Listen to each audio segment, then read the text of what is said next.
Welcome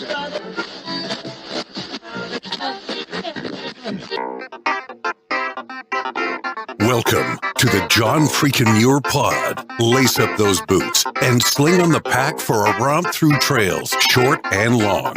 With your host and Renaissance man, Doc. It's time to embrace the suck. Welcome back to another week on the trail. I'm Doc, and this is the John Freakin' Muir Pod. Let's start off with a reminder. If you are enjoying the podcast, take just a minute, help us out, leave us a review on Apple Podcasts. And if you're not enjoying the pod, well, just go ahead and keep that to yourself. All right, let's get to this week's guest. This week, I'm excited to welcome long trail thru hiker and peak bagger Matthew Schmutz Lyons to the pod. How's it going, Matthew? Going well. How are you, Doc? Thanks for having me. Fantastic. Great to have you on. You know, we had this scheduled for a couple weeks back, but something got in the way of that. What's going on with you? Yeah, I felt terrible. I ended up having some tonsil surgery. I had to get my tonsils removed. And when you asked me to do the podcast, I figured I needed to talk. So it didn't really work out that I couldn't at the time. So I unfortunately had to reschedule, but I'm stoked to be here. So. Yeah, how are you feeling? Better, definitely better. So it's almost 3 weeks post-surgery, and the first week I couldn't leave my couch. It was super nice out, and I was on vacation from work, so I planned it so I would be on break, so I didn't take sick time. And it was the nicest week weather-wise, and I was just inside on the couch. I tried to get out as much as I could, just sitting out in my yard, but it ended up being not the most fun, but... Well, glad you're doing better. And yes, I have found it to be very helpful in the podcasting game if the guests are able to talk. So, you know, I was grateful to give you the time so that we could have a good conversation today. Yeah, I appreciate that. Hey, and you know what? This episode, we are recording on May 10th. This episode is going to come out a week from today, May 17th. And I'm excited to share with the listeners that I've got something in the works for Sunday, May 16th. So by the time you're listening to this, this will already have happened, but I'm going to include what happens on May 16th in a future episode. And so I'm located in Southern California. I'm about a half hour away from Agua Dulce, which is on the PCT. Yeah. And I'm planning on doing some trail magic this Sunday, the 16th, out in Agua Dulce at nice. Indian Canyon Trailhead. The PCT goes right through that parking lot. And so I will be set up. I will have breakfast sandwiches, donuts, beer, soda, water, all kinds of good stuff for my PCT friends that are coming through. And I will also have the Wheel of Wilderness with me. My daughter, Half Calf, her trail name. She doesn't do much hiking, but you know she picked up a little trail name, Half Calf. There you go. She made a spinning wheel with different categories on it. She's going to be an elementary teacher, if you couldn't guess. But we're going to call this the Wheel of Wilderness. And the different categories on the wheel, which I'll have our PCT thru hikers spin, is one of them is trail name and the story behind it. Another is your favorite piece of gear. Okay. Most embarrassing trail moment. Best campsite. Worst campsite. Favorite trail moment so far. What's up ahead that you're dreading, and the ever popular hiker's choice category. You'll be able to pick any one of those categories and tell me a little story about it. And what I'll do is I will compile all of the information I get, all the interviews from Sunday, and I'll pack it into an upcoming episode called Stories from the Pacific Crest Trail. I love that. That's awesome. So pretty excited about that. And you Schmutz, you will be answering all those questions in this episode, of course. So stay tuned for all of that. I'm ready for it. Very good. That's awesome. Well, we appreciate you out there with the trail magic, and it's one of the best things to see. And yeah, so thanks for doing what you're doing. Yeah, this is my first time doing it, but I figure I'm so close to the trail, and you know, I've had so much fun talking to long trail hikers on this podcast that I you know what, this is going to be a fantastic event. So I'm really excited about it. Yeah. Awesome. All right. So I've referred to you as Schmutz a couple of times. Yep. I'm assuming that's not on your driver's license. It's not on your paycheck. No, I wish. So I have to assume this is a trail name. I want to hear how you picked it up and what's the story behind it? Yeah, so it was actually one of my buddies who I met day one on the Appalachian Trail, and people have critiqued the way I pronounce Appalachian. I know people say Appalachian, but it's just my northern ways. So anyway, Appalachian Trail. I met this guy, Aquaman, day one at Stover Creek Shelter, which is like mile 2 on the trail. And we hiked together with a couple other buddies, Falcon and Aloha, throughout the first week or 2 of trail. And I actually hiked with them through Daleville, mile 700. And we had a blast. So it turned out the first week I was going by Matt. I didn't have any trail name. His name was Aquaman from the long trail. And we were just kind of figuring it out. I wanted to get it naturally. And I carried this extremely heavy tent. So most people know that people try and go lightweight on the trail. And I had this 2-person freestanding tent. It was a Mountain Hardware tent that was called the Drifter. So I called it the Drifter naturally. And whenever we got to camp, I would set it up. And since it was freestanding, I would just shake it out above my head. I would pick the whole tent up. Aquaman has some pictures of me doing that. And I would shake it out. And I kept saying I'd be getting the schmutz out of it. So for some reason, I liked that word at the time. That's a good word, schmutz. Yeah, Covers a lot of ground. Exactly. And so I would shake that out. And I kept saying I was getting the schmutz out of it. And we were all sitting around a fire, probably day 7 or 8 once we got to camp. And they're like, hey, we should just call this guy Schmutz. He keeps shaking out his tent and saying he's getting the schmutz out of it. So it kind of stuck from there. So nice. Now there were 4 guys. There were Schmutz, Aquaman, Aloha. Who was the 4th? And Falcon at the time. Yep. All right. And you mentioned that you are up north somewhere. Where are you located right now? I'm in southern New Hampshire. I'm in Manchester, New Hampshire. So the metropolis of Manchester. Metropolis. Population of? I think it's like 100,000. It's the biggest city in New Hampshire. So well, for what it's worth. It is the metropolis then. Very good. Yeah. All right. So you are conveniently located near the Appalachian Trail. I am. Yeah. I'm like an hour and 20 minutes away, maybe a little less. So it's nice. I do get up there. I hike most of the time in the whites and do some sections every once in a while. So nice. It's nice being trail adjacent. It is. As you know, being close to the PCT, it's nice if you want to get out there, just bring back some memories, do some trail magic, that sort of thing. So I'm loving it here. Yep. And you look like you're a young guy. How old are you? I am 26. I turned 26 in January. Okay. So fairly young. I don't know. I like to think I'm young, but 26 is young. Enjoy it. All right. Hey, have you listened to the podcast before? Yeah, I listened to a couple episodes. I just recently listened to the To Measure a Mile episode with the 3 guys. Those guys were hilarious. Yeah, it was a good time. It was a good time. So I know since they were filming their PCT journey, and I'm hoping to do something similar, it would be interesting to see what they had to say and get their insight. So yeah, don't give too much away. We're going to talk about that. Oh, absolutely not. Later in the episode. Did you watch Chris Carter's documentary To Measure a Mile? Really inspiring. I really liked it and learned a lot from it. So it was great. You looking forward to the was it a dead coyote in the cistern or dead fox? I mean, there are a lot of things I'm looking forward to. I don't know if that's top of the list, but I'll drink the water if I need to. So all right. Very good. You got to do what you got to do. Exactly.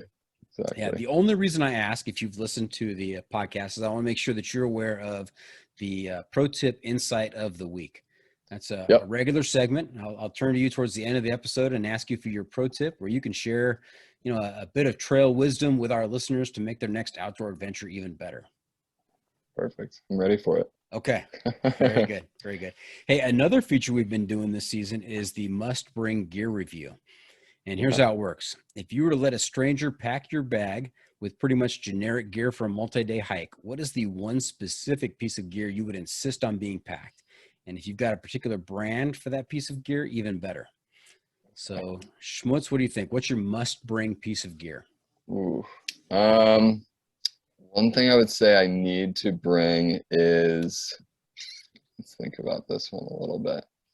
Um, Definitely a headlamp, especially. I think just a good headlamp. I think there were a couple times I did a little bit of night hiking on the trail, and it was an experience I wouldn't have wanted to miss out on. And especially around camp when you're packing stuff up and getting things ready at night. If you get to camp late, it's really good to have some light other than your phone to to kind of rummage around your stuff with. I know it's kind of generic, but I would say a good headlamp is one that I Okay. would choose.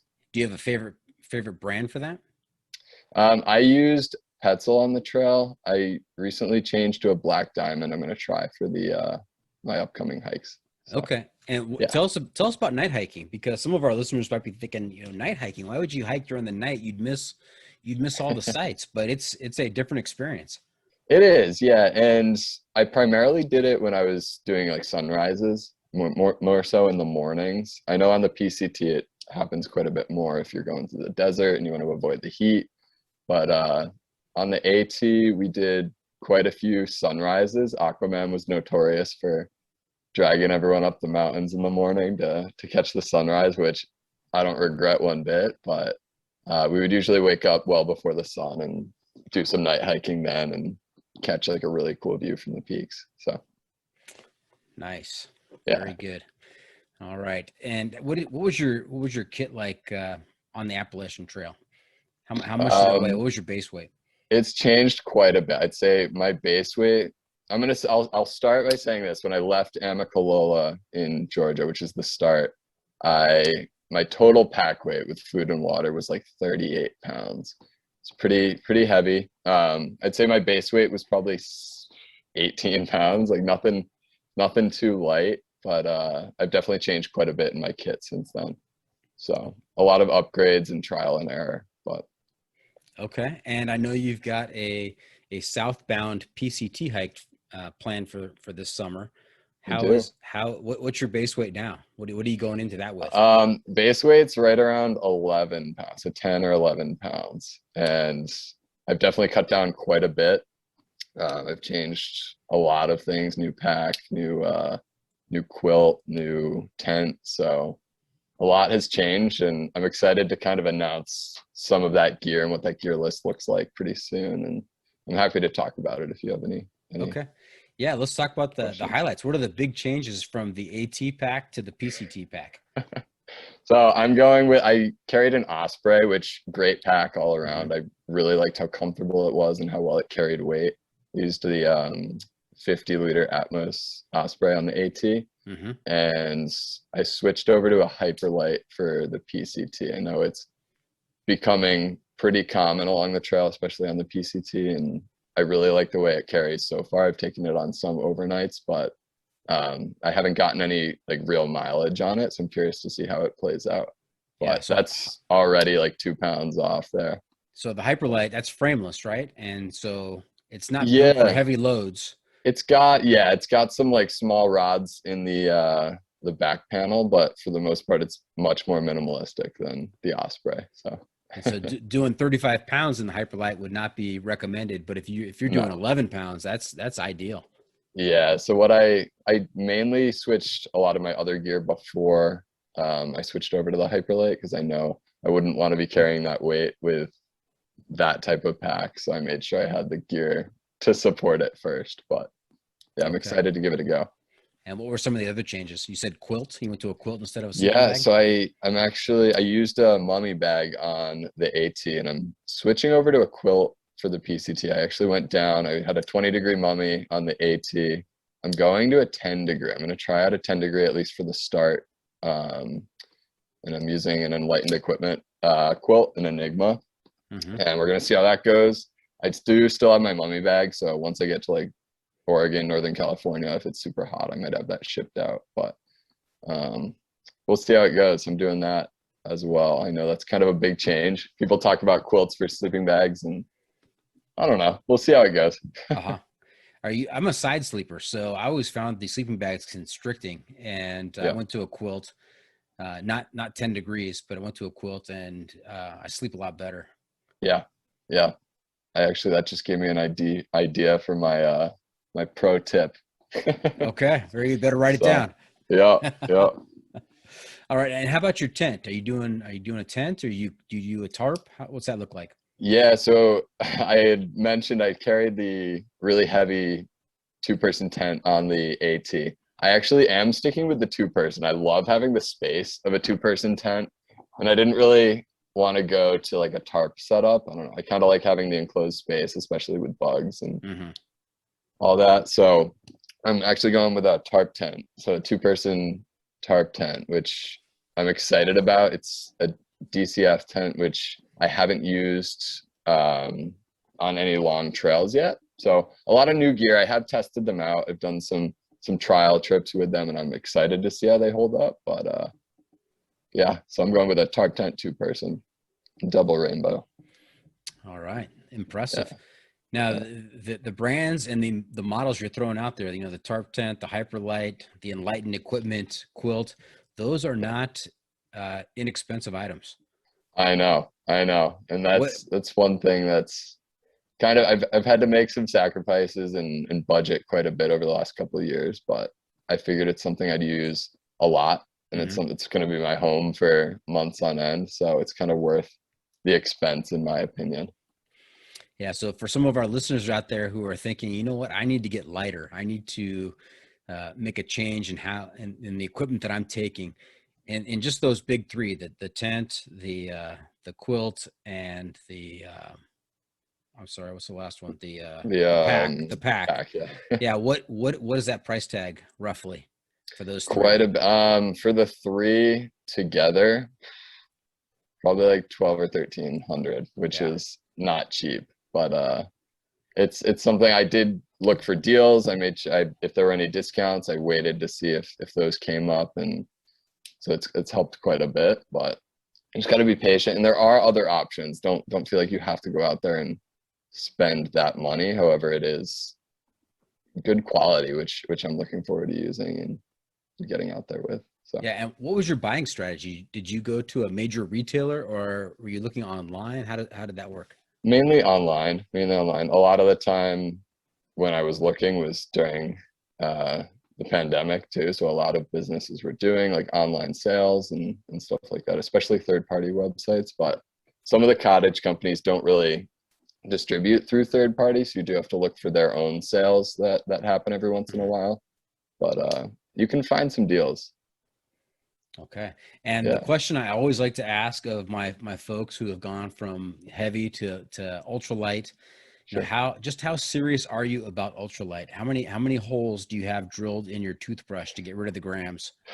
So I'm actually not, as much as I have invested in lighter gear. Like when you asked me for my base weight, I really had no clue, a definite number. I don't really count ounces so much. I just kind of, if my pack feels lighter, it's lighter, and kind of going on that. I did make some videos, and I know we'll talk about that later, but I did make that toothbrush reference in one of my videos. And we can chat about that later on. But for the most part, I don't really do like count ounces or do like a base weight measurement, really. I guess I could eventually, but I know some people use like lighterpack.com to put together all their weights of their gear, but I'm kind of lazy with that, I guess. And nothing against people who do. I just haven't gotten around to measuring it out.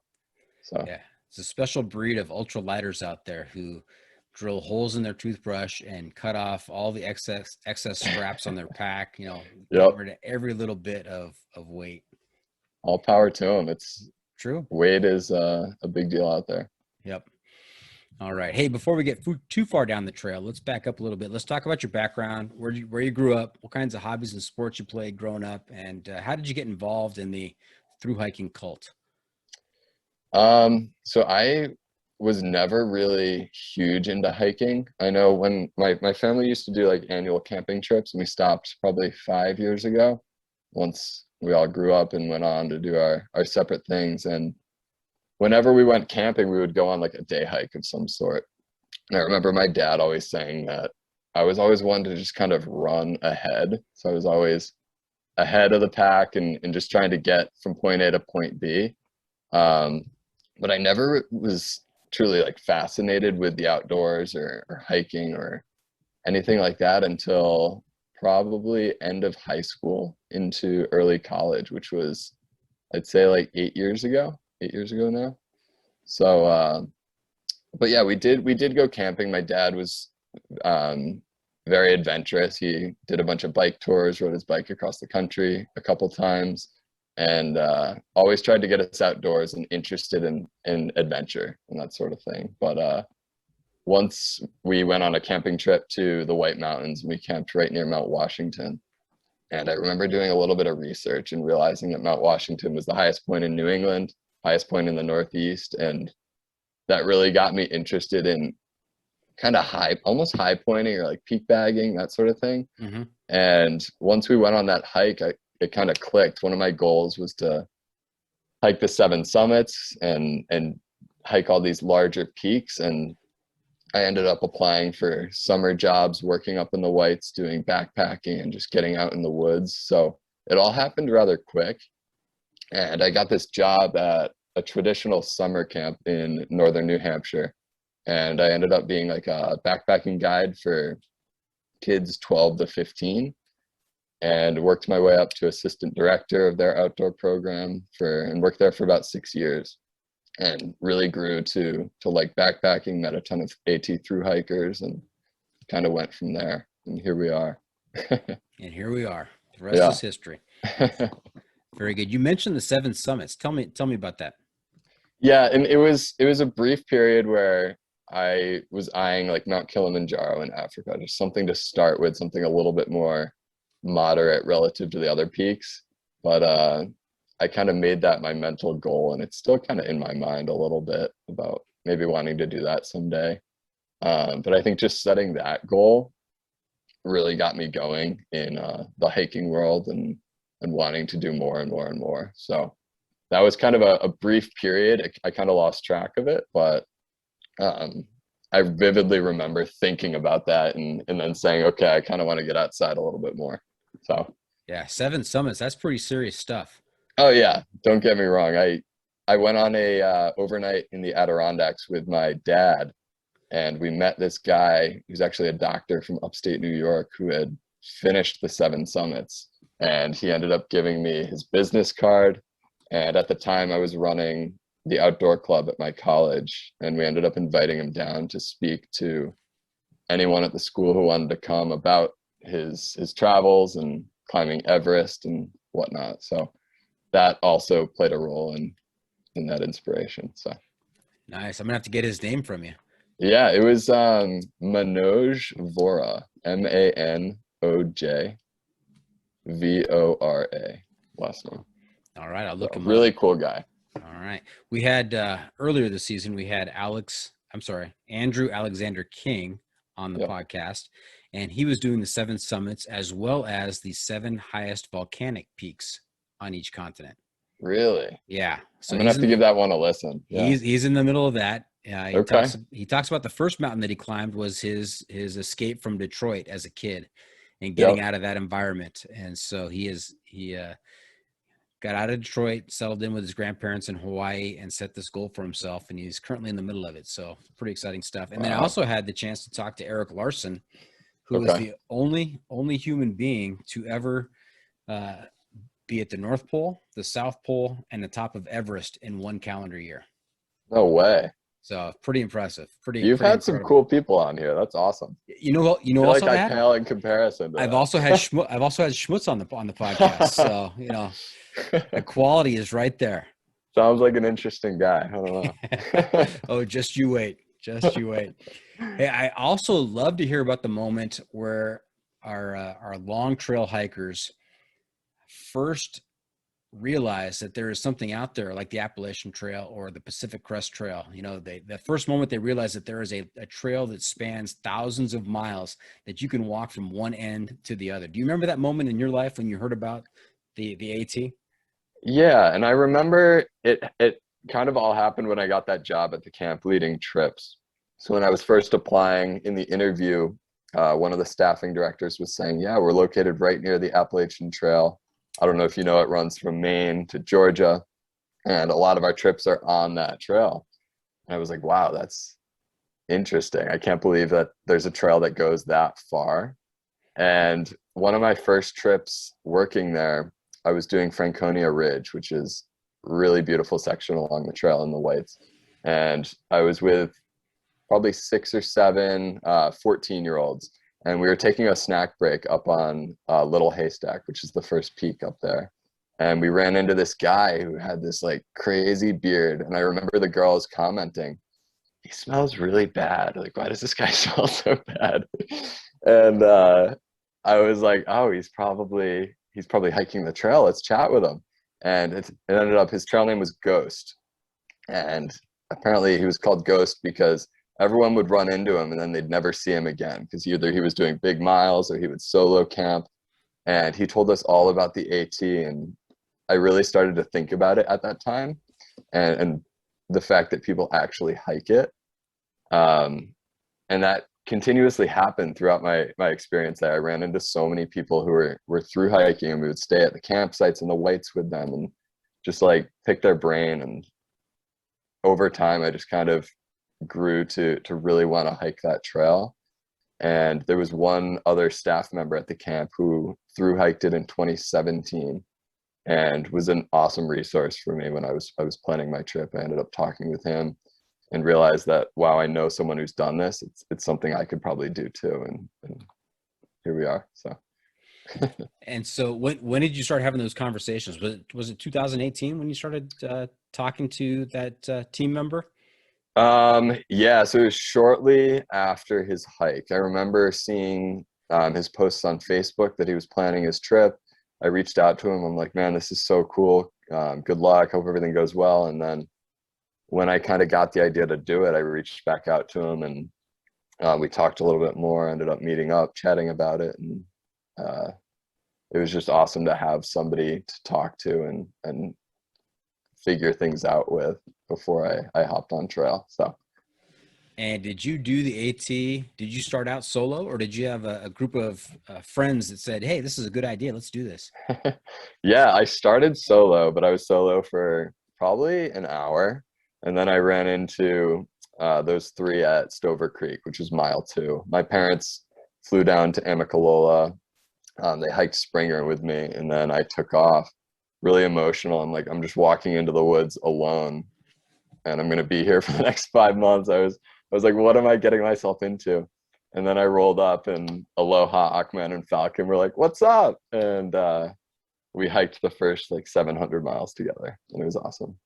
Nice. Yeah, it's really a different feeling. I have not done, full disclosure, I've not done a long trail like the PCT or the AT, but I have done, triple digit hikes. Yeah. And it is quite the sensation of being dropped off in one location and saying, okay, we'll see you later. We'll see you 2 weeks from now, 125 miles that direction. And you turn around and you start walking, and it is wild. It's unreal. And that's one of the things they say is, I truly think anyone can through hike physically, but just that mental aspect of saying, oh my gosh, what am I doing? Can be daunting. So just finding strategies to cope. And I think other people are the best way to do that, is just meeting the people on the trail. So. Yeah. We frequently have conversations about, what is more difficult? Is it a bigger physical challenge or a bigger mental challenge to do the long trails? Yeah. Personally, I think mental, especially if you're just facing adversity every day, like rain or extreme heat or long water carries or solitude. If you're not seeing people, that can be one of the hardest things to overcome. And I think if you can really push through things physically. If you need to take a day off, you can. There are ways around that, but just getting over that mental piece is challenging for a lot of people. And I think that's why the numbers are so low of people not reaching their goals at the end. So. Yeah. Have you heard of IB Tat? Yeah, he's on the CDT right now. I've been watching his vlogs. That's right. Very good. Yeah, really cool guy. Yeah, he was on earlier this season, and his pro tip, which was fantastic, and it goes right to what you're talking about, is never quit on a bad day. Yeah. And so if you're going to quit, do it on a good day when Exactly. don't let the environment or your state of mind influence you to say, you know what, this is it. I can't do it anymore. Be tougher than that and only quit on a good day. I like that. And there are bad days. There are bad days and there are amazing days. So I think another thing I hear all the time is that the worst day on trail is better than the best day in the office. And that resonates quite a bit too. Don't get me wrong, I love my work, but being out in the woods is just an awesome thing. So just in case your employer's listening.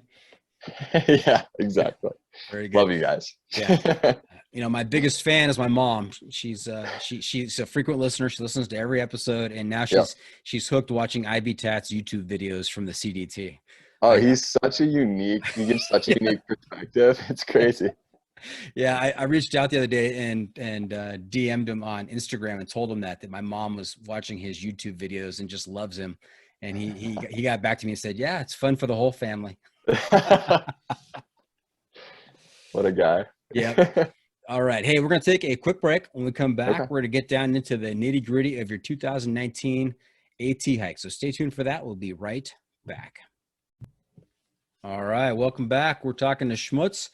And we got into some of his background. Now we're gonna hear about his 2019 Appalachian Trail hike. So we know that you live in New Hampshire. You went down with your parents, and they hiked to the top of Springer Mountain with you. Did they think you were crazy? By the way, I meant to ask you that before. Did they, when you told them, "Hey, Mom, Dad, I'm gonna hike 2,200 miles"? What was their reaction? Yes and no. I think I've heard a lot of horror stories of people, like friends and family, not being super supportive of trips like this, but I think my dad, coming from a background like he's experienced, made it a little easier on him. He's a lot more easygoing. I think my mom was a little more nervous than my dad, but overall they were really supportive and tried to kind of be supportive when they were dropping me off. I think they could see the nerves getting to me a little bit, and they helped a lot. I'm really happy they made the trip down and sent me off. So nice. I talked to a guy, Scrapbook, he was a Triple Crowner by the time he was 21, I believe. Wow. And he did the PCT the year after he graduated high school. And he convinced his mom to drive him down to the Mexican border and drop him off as an 18-year-old. But she made him promise that if he ever had to hitch, that he would take a picture of the car and its license plate and send it to her before.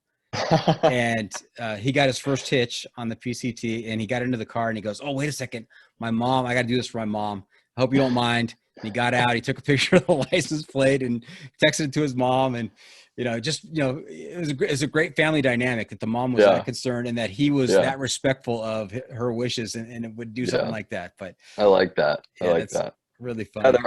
There are some things you got to take into account, that there are people that are worried about you and want you to succeed, but want you to be safe. So I know a lot of people will carry like the GPS or PLBs. And that's great. I think that's awesome if it makes loved ones feel a little bit better about you going out there. So yeah.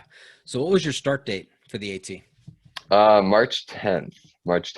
Yep. And the end date? End date July 19th. So that's just a little over 4 months. Yep. That's pretty good time. That's a good clip. Yeah. I'm I think there were a couple times where after the trail where I was like, oh, I should have enjoyed it a little more, But I'm happy with my experience. There's really no regrets, but I think I'm happy with the start date as well. I think it was a good time. Okay. Any zeros? Yes. Yeah. Some impromptu, some plans. But I probably took like 10 to 12, somewhere in that range. So. All right. And you met up with Aquaman, Aloha, and Falcon day 2. Day 2. Yeah. Day 2, and spent 700 miles with them. Did you finish with one or more of them? What a trip. I actually did not. After mile 700, I never saw them again. And it was really sad. I didn't realize that was going to be the case. But just the way our paces worked out, we never really ran into each other. We got really close to each other, and then one of us would do like a big mile day, or one of us would take a 0. And it just never worked out where we ran into each other again. But post trail, Aquaman and I actually lived together for a while as roommates. Oh, wow. Okay. Yeah. So he actually lived in this apartment in Manchester for 3 or 4 months or so. He got a job in the area, and we had like a blast living here. We could like reminisce, somebody to talk trail with, but on trail, we didn't see each other after Daleville, Virginia. So yeah, it's important to talk to like-minded people. We were talking at the break when we weren't recording about how difficult it is sometimes to relate trail experiences to people who haven't been on the trail, and how they don't seem to get it.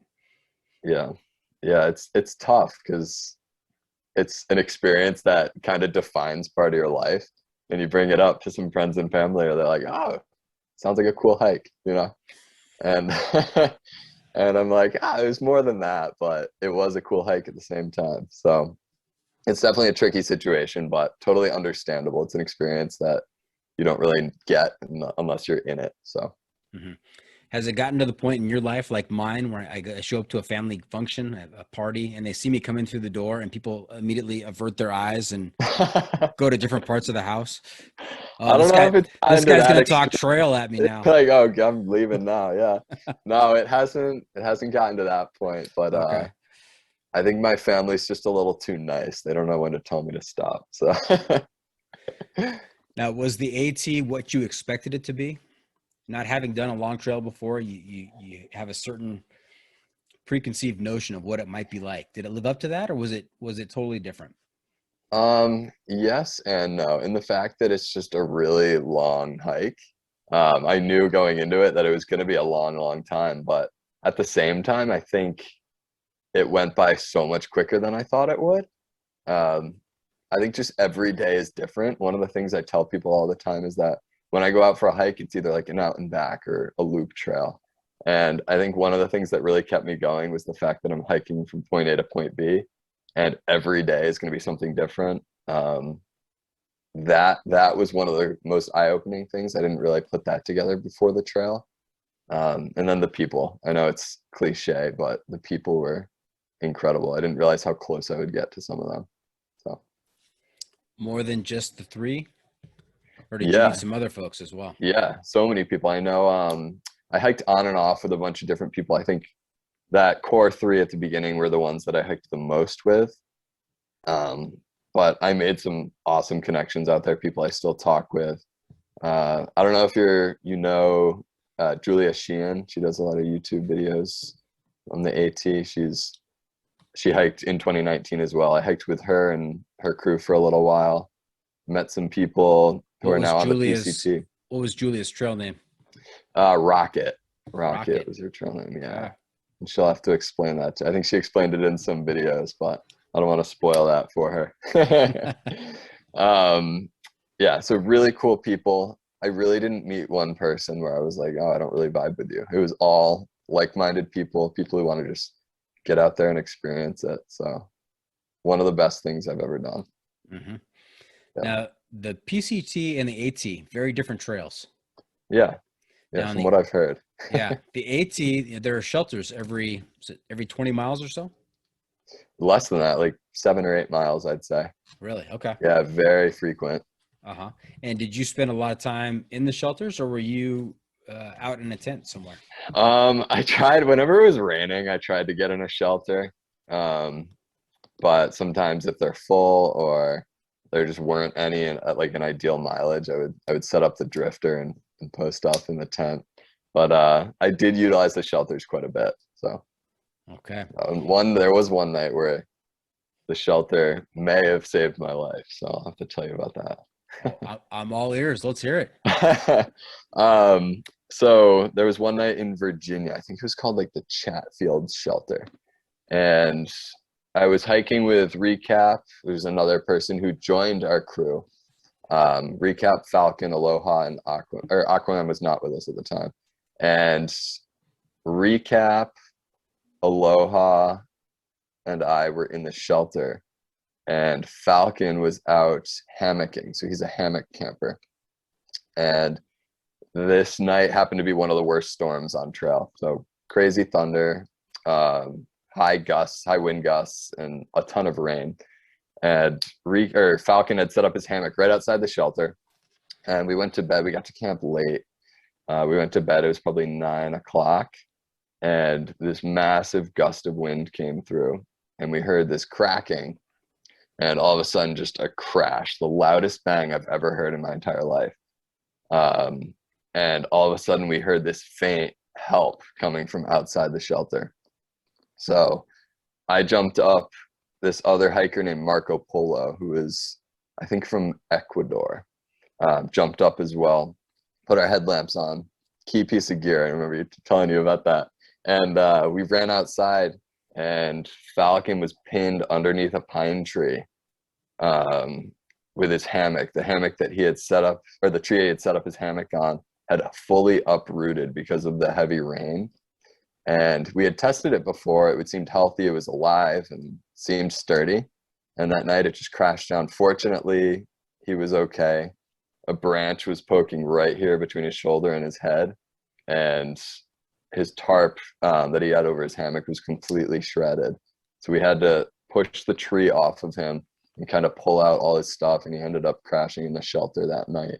But it was kind of eye-opening. And we were all kind of thankful we didn't really set up outside the shelter, because who knows what could have happened. So Wow, that's a story.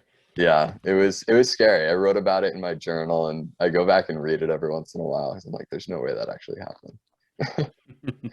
So you kept the journal on the trail? I did. Yep. So I kept, every night I would write like a page or two, just recapping the day and anything crazy that happened, and put my mileage and where I camped. So okay, and so if we were to pick up that journal and scan for crazy occurrences, what might we find in that journal? Oof. So another story. I was actually solo at the time. So this is up in Maryland, which a lot of people will do, like the 4-state challenge, where, for those who aren't familiar, you hike from the West Virginia line all the way to the Mason-Dixon line, which is the Pennsylvania, Maryland border. So you go from Virginia through West Virginia, Maryland, and into Pennsylvania in one day. So it's about 45 miles.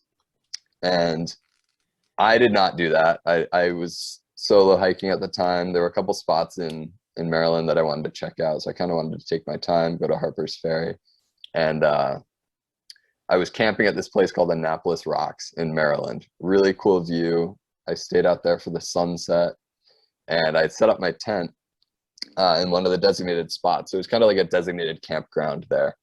And I went down, put my food on a bear pole. So they actually had poles rather than a bear box or just hanging it with line. So I put my food on the bear pole, went down and watched the sunset after dinner. And this group of probably like 18 to 20-year-olds, they seemed like local day hikers. They came up, they were watching the sunset. They're kind of blasting music, which I was fine with. I didn't really mind too much, but I think other people were getting a little aggravated. And I heard them just like throwing stuff around. And after the sunset, I left. I realized they left all their wrappers and all their trash on the cliffs there, which I was bummed about. But I remember hearing one of the kids say, "Oh, Pop-Tarts," when I was watching the sunset. So I'm like, "Oh, I love Pop-Tarts." And I went back to my tent to go to bed, and I realized my food bag wasn't on the bear pole where I had hung it. So I was like, what is happening? There's no way a bear came in with all these people around and took my food off of a pole that's supposed to keep it away from them. And so I'm like, what's going on? And then it clicked. I'm like, oh, Pop-Tarts. So I walked back to the rocks or the cliffs, and they're walking out back to the main trail. And they're carrying my like empty food bag, and they had left all the wrappers there. And so I'm like, I think that's my food bag. And I did kind of go up to him and ask him about it, and they're like, oh, whatever. They kind of dismissed it, dropped the food bag, and took off. So I had no food for the next morning. Fortunately, there was this other guy, day hiker there, who gave me some snacks to get me through breakfast, and I had to road walk into kind of a town that hikers don't normally go into, and resupplied at a Dollar General the next day. But kind of a bummer. Not one of the best experiences on trail, and I know 99% of people out there wouldn't do something like that, but it was just kind of upsetting to see. So Yeah, a couple things on that story. Yeah. I always get the question about the long. If I'm on a multi-day hike, aren't you worried about other hikers and getting in trouble? Do you carry a gun? That kind of stuff. I'm like, no. The through hiking crowd, for the most part, is a very positive, supportive, helpful group of people. Yeah. And this just kind of illustrates that these were not through hikers. These were day hikers who just were misbehaving. Yeah. And I mean, obviously people make decisions, and it wasn't the best one, but it's every person you come across out there is super nice, super awesome to talk to. And I think they just made a bad decision, and it is what it is. So yeah. The second thing I want to say is that if that had happened when you were just leaving Springer Mountain, you could have been Pop-Tart instead of Schmutz. I know. Had I not had a trail name, that could have been it. So there are like infinite opportunities for trail names out there, but you got to stick with your original, I guess. That's my mindset. That's right. So, all right. So how about the best experience that wasn't a good experience. How about the best experience on the trail? What's your big takeaway from the AT? Best experience was probably in the Whites. And I know I might be a little biased. I'm living in New Hampshire. I hike in the Whites all the time, but there was this one experience that involved actually the AMC huts. And I know sometimes they get a bad rap, but they do offer what's called a work for stay. And I know you may be familiar, some of the viewers might not, but a work for stay is just when for through hikers, you can go through, and there are 8 huts throughout the Whites along the Appalachian Trail. And they do allow through hikers to sometimes do some chores, and they'll let you sleep on the dining room floor that night in exchange for some work, and they'll give you maybe some leftovers of dinner. And one of the best experiences I had was hiking through there, and I stayed at Galehead Hut. I hiked one of the longest days I had in the Whites. It was like a 22-mile day, crazy elevation. I was exhausted, and I got to Galehead and hoping that there was a work for stay spot available, because sometimes they're not, they're full up, or they just turn hikers away. And fortunately, the hut crew there was amazing. They had leftover beef stew. I swept the floor for like 30 minutes, and they had beef stew. We ended up playing board games. There were a couple other through hikers there, and it was people I had just met. And we were hanging out, kind of laughing, making jokes like we had known each other for months. And that's just kind of one of the experiences that the trail can provide. And it's something that you go into the morning saying, okay, here's another day of hiking, but what's today going to bring me? And you have no clue that's what's gonna go down. So it's really special. But that is a nice balance out of the earlier negative story. Oh yeah. That's great. The good stories outweigh the bad, trust me. Yeah. What was you said that was a long day at 22 miles. What was your longest day on the trail? Longest was in Vermont. I did like 36 miles, I think, like 36-mile day, and my feet felt like they were going to fall off. I don't know why I chose that terrain to do my longest day, but I just felt motivated one night, and I went to bed early. I'm like, tomorrow I'm going to wake up at 4 a.m. and just push and just see what I can do. And I ended up doing like 36. I went over a couple of the big peaks. I think it was like Bromley and Stratton that day. And I got to camp and ended up just having to like ice my feet and downstream, just like, because I like couldn't walk. The next day I was hobbling into town to resupply. But yeah, I'd say like 36 miles. Okay. That's nothing to sneeze about. That's good. Yeah. That's a long day. It was. And speaking of injuries, did you suffer any major injuries on the 2,200 plus miles? So I did have pretty bad shin splints near like Irwin, so probably mile 300 or 400. I ended up staying at a hostel for like 3 days, icing my shins, and then slowly upping the miles from there. So it was pretty early on. I didn't quite have my trail legs yet, but once I got through there, I started going slowly. I ended up figuring out stretches that really worked for me. And from there on out, I had no injuries really. But I did end up getting Lyme disease. So that was the other bad thing. I was up in Connecticut, which is actually where I'm from originally. And at that point I was cranking. I was doing like 20-mile days pretty consistently. And there was one day where I just started feeling crazy, like insanely fatigued. I could only do 2 to 3 miles, and I'd have to sit down and catch my breath, and couldn't really hike more than 5 miles total in a day. And I'm like, what is going on? This is not normal. And other than that, I didn't really have any other symptoms. So fortunately, my parents lived about an hour away. They live in Connecticut. So I called my mom. I'm like, I don't know what's happening. I might need to take a couple of days off. I did some low mileage days, and 3 days went by, same thing. So I called. I ended up going to urgent care. They put me on doxycycline for Lyme disease, and I took like 2 days and then got back on trail and felt back to normal. So luckily I caught it early. And you get Lyme disease from ticks, right? Yeah, so I didn't see the tick. I did see a couple ticks on me throughout the trail, but I never saw like a ring or where it had bit me. So always do your tick checks on the AT and make sure you're looking out for them, especially after like April or May, because that's when they'll really come out. Yeah, the 5 mile days and exhaustion that happens at the beginning of the long hike. Shouldn't be happening up in Vermont. I was like, or what is Connecticut. happening? Like, Yeah.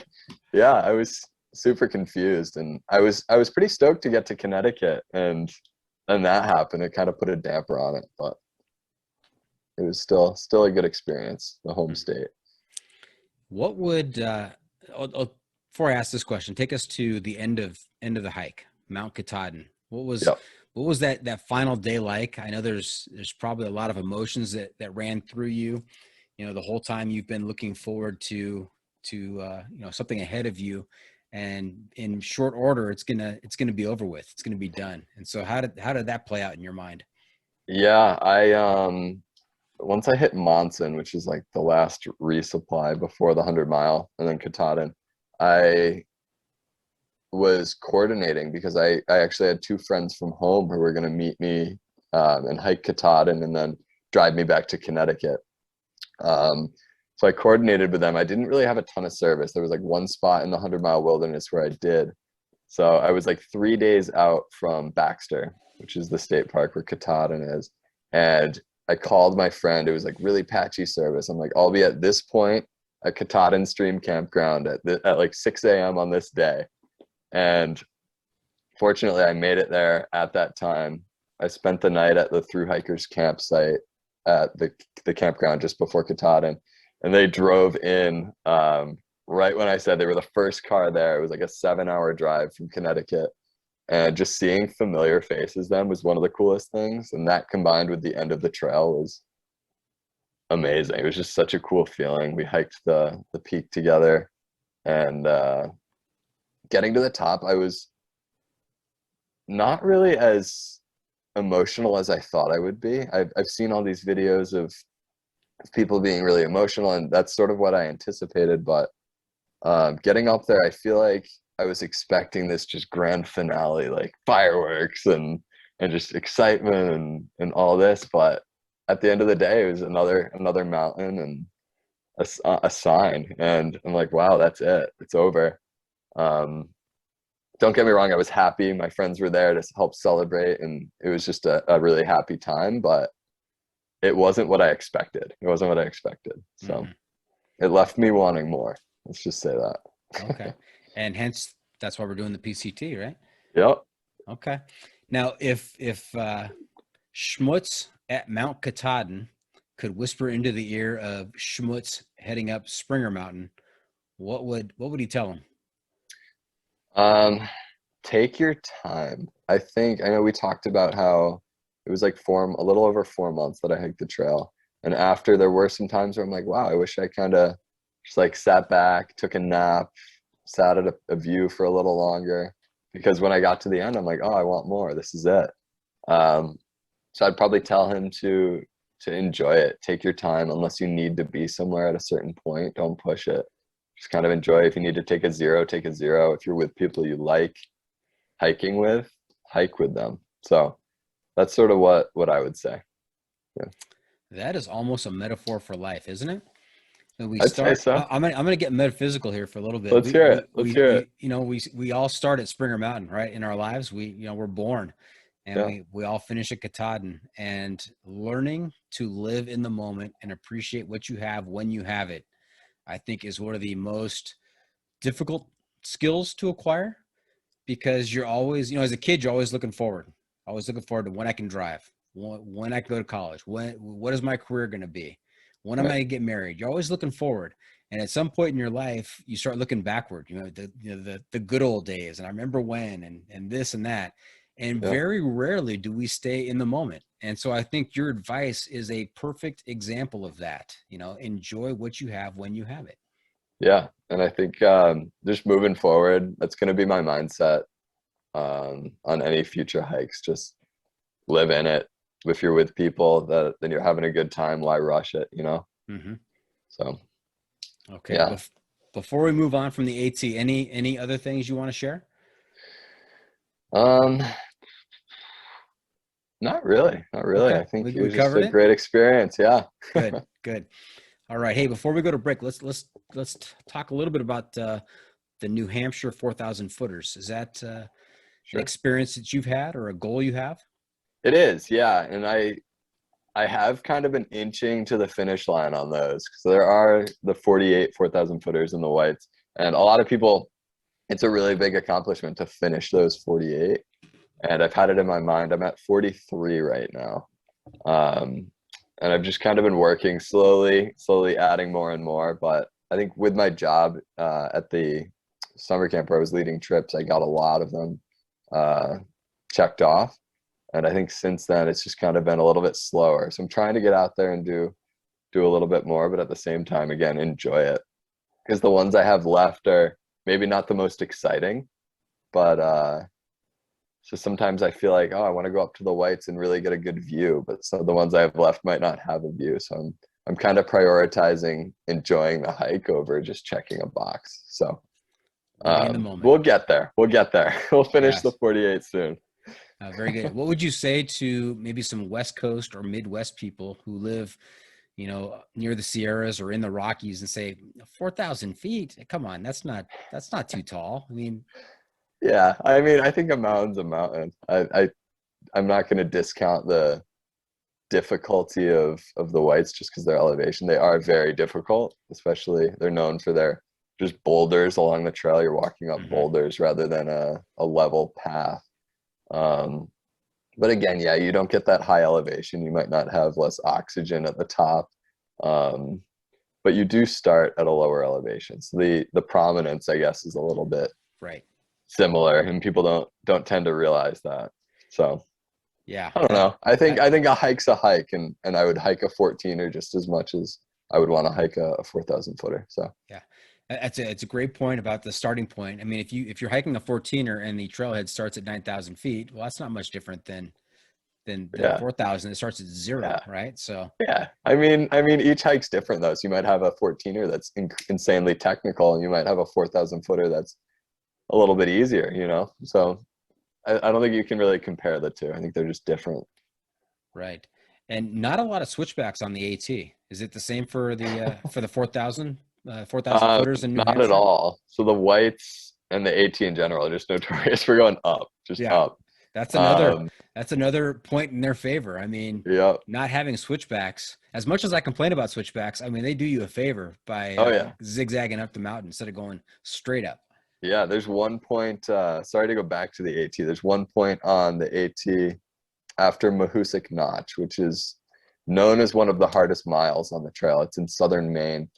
And after the notch, you come to this mountain called Mahoosic Arm. And it's one of the most vertical trails I've ever been on.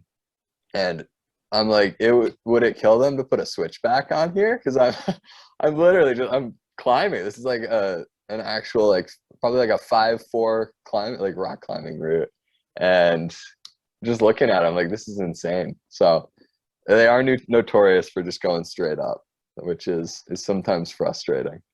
But All right. And so when do you expect to finish those? I'm hoping to check a bunch off this spring. I don't want to go when it's too muddy, so I'm gonna probably, as later May and early June roll around, I'm gonna crank out a bunch to train for the PCT. So I'm hoping to get some out of the way in the next month or so. Okay. And when is the departure date for the Southbound PCT hike? So I'm keeping an eye on the snow. So Washington had a pretty hefty snow year. I think they're still at like 120 or 130% of average. But right now I'm aiming for first week of July. So I do have a permit for July 3rd. And I'm hoping that's the sweet spot and that's when I can hop on trail. But we'll see what the snow does and what's going on there. So okay. We're going to take a quick break. When we come back, we're going to get into the planning and preparation and strategy for a Southbound PCT hike. Stay tuned for that. We'll be right back. And welcome back. Schmutz, you have to tell me, where did you get your idea to do a Southbound PCT hike? Because I've talked to a number of people who've done the PCT, but it's all been northbound. So where'd you get this idea? Yeah, at the beginning, I thought I was crazy even thinking about it, but a lot of the decision came based on my work. So I know I haven't mentioned it yet, but I am a teacher. So I teach middle school science, and I obviously don't want to ditch them for March or April for a northbound hike. So I figured I'd stick out the year, finish in mid-June, and then hit the trail in early July. So mainly the main decision was with work and kind of time constraints. So okay, junior high school science. yeah. So my son, who occasionally co-hosts with me, his name is Jukebox, and Okay. he is a high school English teacher. Just No way. started. Yep, just started. And of Awesome. course, I used to be a high school principal. I now work at our district office. So I love it. Education. education is a great field. Yep. I'm curious. I don't think you're going to finish before school starts. Yep. And I have been seeing that. Unless I'm putting in like record mileage, I anticipate finishing like end of October, early November, which is into the next school year. So I have let my school know that I won't be coming back starting in September. If there is an opening there, I'd be happy to return. And I talked with my principal, and they're really supportive of it. But I do anticipating finding another position once I hop off trail. All right. Very good. When do you anticipate going through Agua Dulce? Agua Dulce, what mile is that? You know? Well, I can do the math. It's 454 miles from the Mexican border. So it's about 2,200 miles from where you're starting. So I'm hoping to be to Kennedy Meadows like first or second week of October. So I want to say mid to late October, I'd be in Agua Dulce. So we'll see. I don't know. That's if everything goes well and everything goes to plan. So okay. Well, I'm going to commit right now that if you need a resupply in the Sierras, I can come up over Kearsarge Pass and do a resupply, or I could do some trail magic for you in Agua Dulce as you're coming through. I got to take you up on that. That would be huge. All right. Just reach out. I've been looking at the Sierra resupply and also the water situation in the fall in the desert. So I'm kind of planning that right now and looking at my options. So that's a huge help. Yeah. Mm-hmm. Now we talked a little bit earlier about, the AT and the PCT, two very different trails. They're both very long, thousands of miles, but very different personalities. From what I know, from my discussions with folks, AT, they call it the green tunnel. Yep. Right. You a lot of foliage and a lot of leaves. A lot of leaves in amongst the trees. Yep. PCT, there are some areas like that, but there's also areas where you're up above the tree line for quite a while, and there's nothing but rocks, granite, incredible views, alpine lakes. AT also has close proximity to civilization. I mean, there's towns all along it. Yep. There are parts of the PCT where it's pretty remote. Are you ready for that? What do you think? I think I am ready for it. It's definitely going to be eye-opening, and I think going southbound, I know with Washington, there the passes going through. There's like White Pass, Snoqualmie, all those. I think just like getting my feet under me there and relying on those towns. There are like some small stores right on the trail there. But once I get to the Sierra, I know I'm going to be in terrain that's very different from the AT. I'm not going to have a 1 mile hitch into a town to find a supermarket. So I am preparing for that. I know that's going to be another mental struggle, knowing I'm not right at like with touch with civilization. So going into it, I am aware, but it's something I'm kind of excited for. That remote feel is going to be cool. Mm-hmm. And what kind of research have you done leading up to this hike?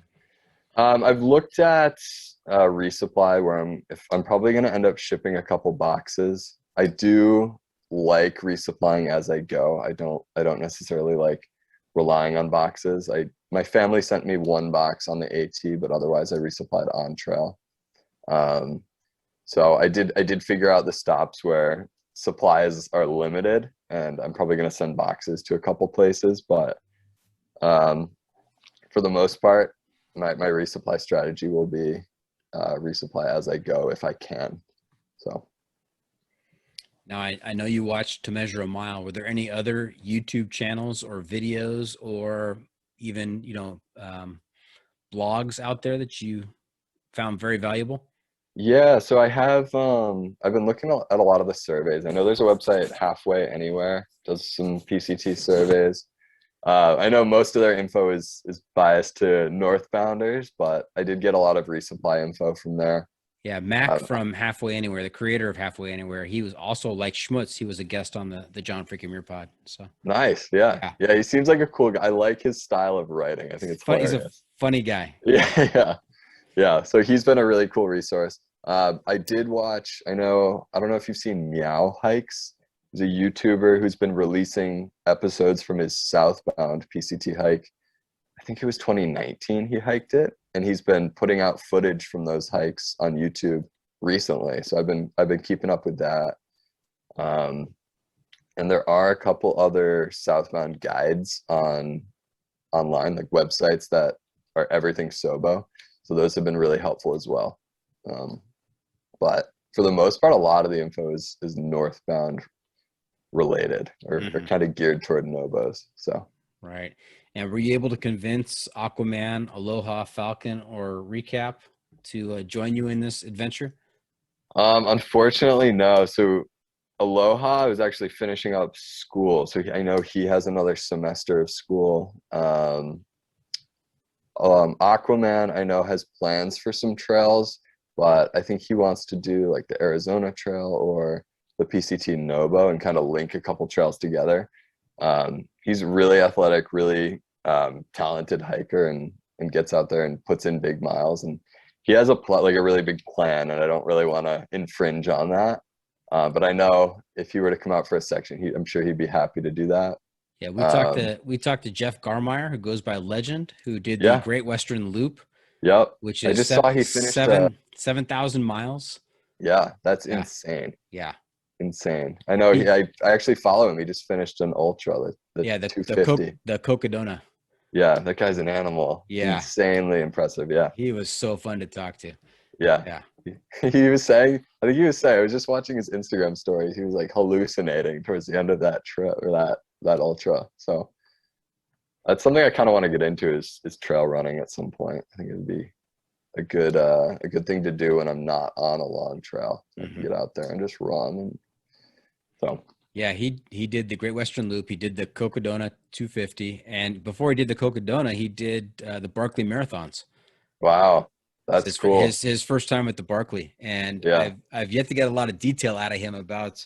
He didn't finish, but I definitely want to hear his experience. So yeah, I mean that is a gnarly race from what I've heard. I actually did quite a bit of research on it recently, and it's so interesting just the traditions they have with it. Yeah. One of my favorite topics. Yeah. But really, so I've been using a bunch of different resources. I know the fam from the AT can't really make it SOBO this year, but I'd love to have them if I could.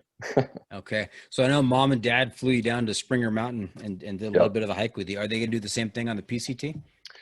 I actually have plans with my brother and my good friend who are actually helping. And I won't spoil it with the filming, but we're actually going to do a road trip out there in late June, and they're going to drop me off. And I'm actually starting with a friend who I worked with in the Whites for like 5 years.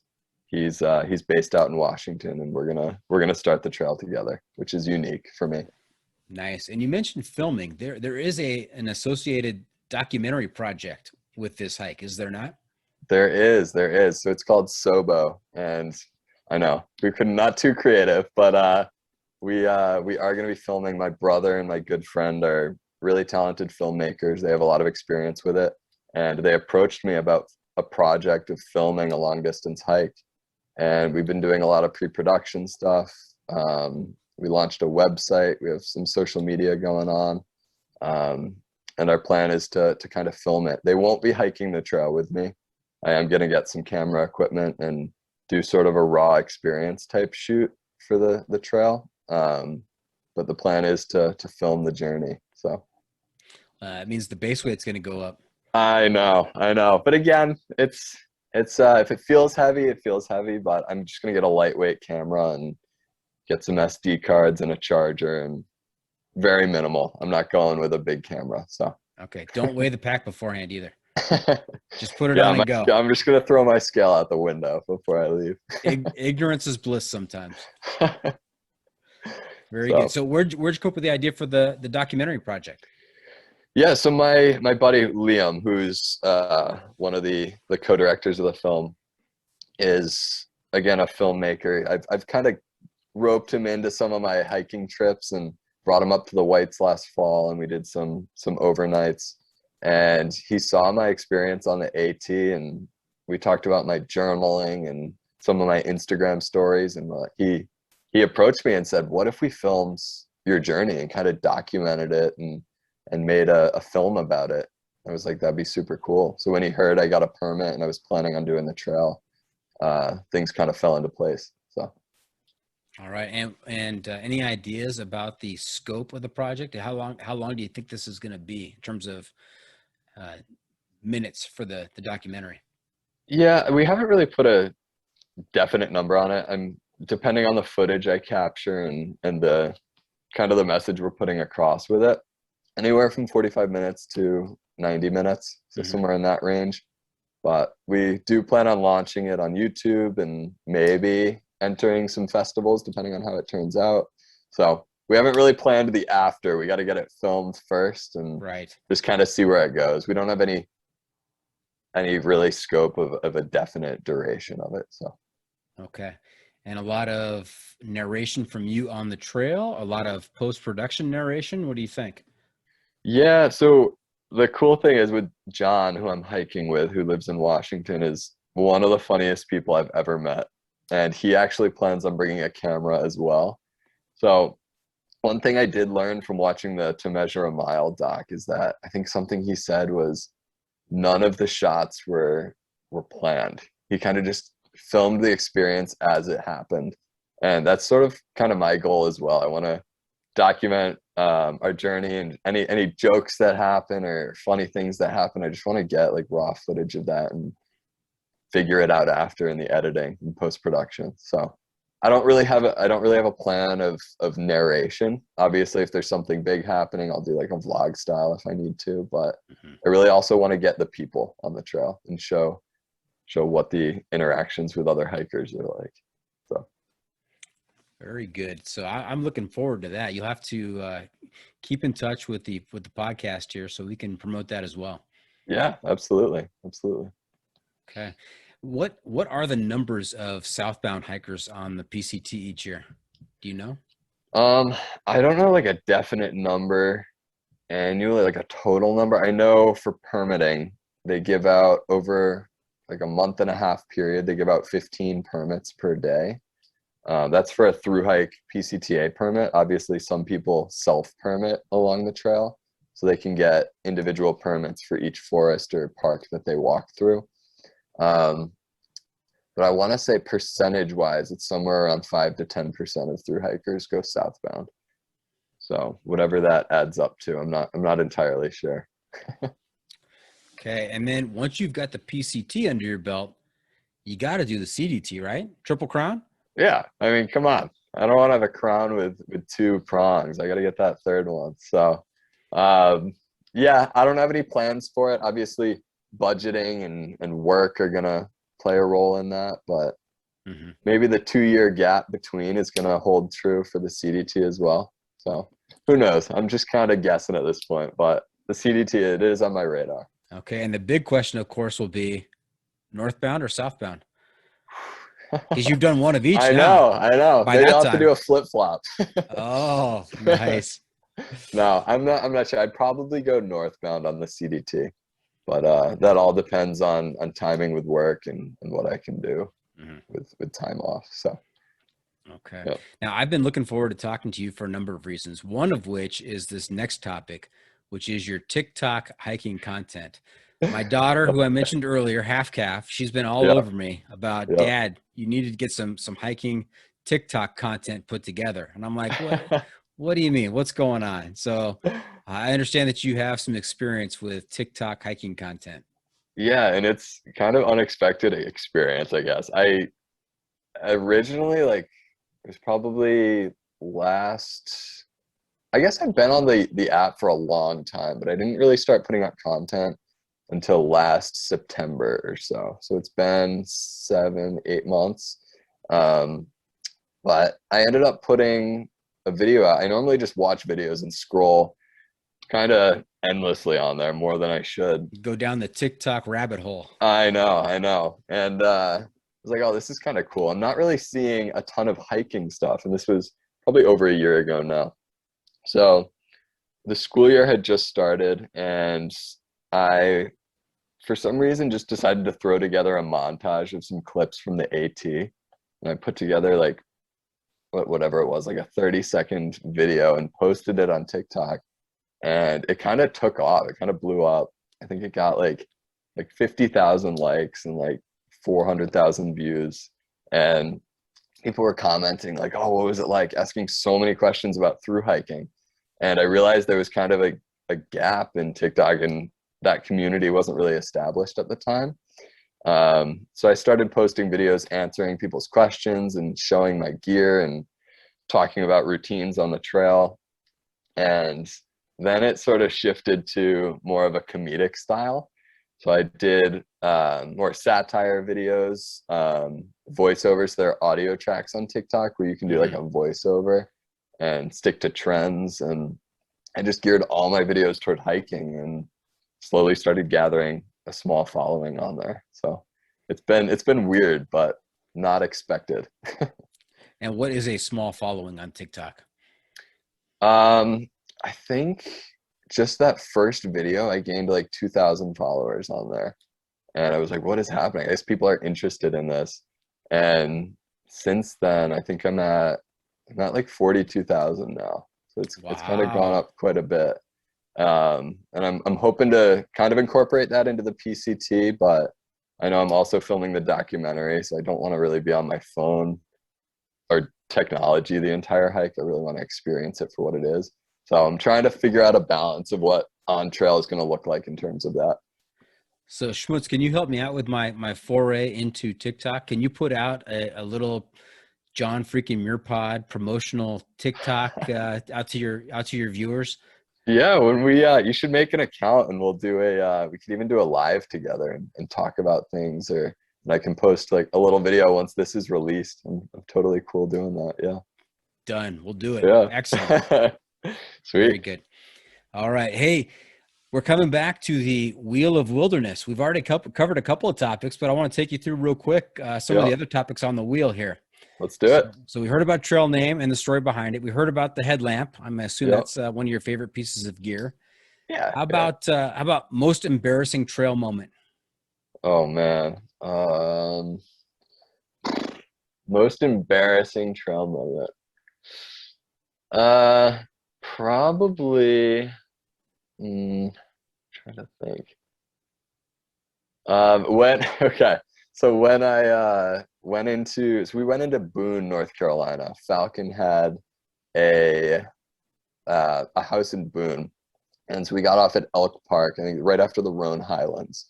It's probably mile 400 something, and we took took like a Nero there, and we went to a thrift shop, and I ended up getting this like what I thought was the coolest outfit ever for hiking. It was like I spent like $3 on the outfit, and and I rocked out of town. I'm like, this is sick. I'm like rocking this like V-neck, crazy like floral shirt, these like new blue like neon shorts, and I thought I was like the coolest person on trail. And like the next day, we got this torrential rainstorm, and for some reason, I decided to get a cotton V-neck shirt.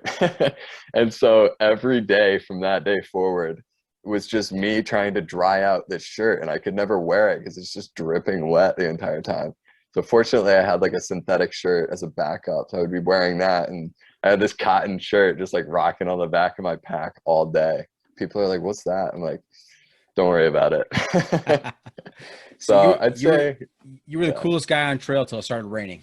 For like a half hour. There you go. Nice. All right. Best campsite.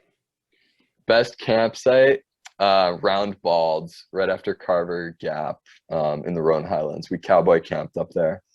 The I feel like cowboy camping isn't as common as the PCT. So we got one good weather night and this beautiful view on one of these balds in the Roan Highlands. And I was with Binks, Evergreen, and this guy McFly, and we all just put down our sleeping pads and sleeping bags and watched the sunset, had a fire, and just enjoyed it, and woke up to like torrential winds in the morning. But it was really cool. One of my favorite campsites. Epic. Yeah. Worst campsite. Worst campsite. I feel like I have way more of these. There were plenty of times where I set up the drifter and literally woke up drifting in water. So I was like, I had a Thermarest inflatable pad, and there was one night, it was actually in Maine, beautiful campsite on a lake, but I picked like the worst spot to set up my tent, and I woke up floating in water, and like I got out of my tent to like dry off, and then just got swarmed with mosquitoes because it was like early July, late June, and it was like peak mosquito season up there. So I just couldn't win that night, I guess. That's bad news all the way around. Yeah. The view is good, so I kind of made up for it. But yeah. All right. Favorite trail moment so far? Favorite trail moment? Probably, so I'm going to pronounce this. I always pronounce this wrong. It's McAfee Knob, which is in Virginia. It's what's called part of the Triple Crown in Virginia. So there's McAfee Knob, Tinker Cliffs, Dragon's Tooth. And McAfee Knob is the most photographed spot on the Appalachian Trail. And so we sunrise hiked it. We woke up really early, camped like 2 miles below it, all like went up for the sunrise, and the sun rose, and it was just completely socked in with clouds. And this sounds like the worst experience, but it was actually one of the best.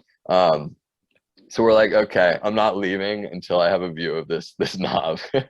So we all sat there for probably 3 hours, ate like a long breakfast, took a nap because we woke up so early, and all of a sudden the clouds just lifted, and we had this incredible view of the valley and Tinker Cliffs off in the distance. So the wait was worth it, and we all just kind of vibed that morning and just kind of hung out, and it was a really cool time. So, sounds magical.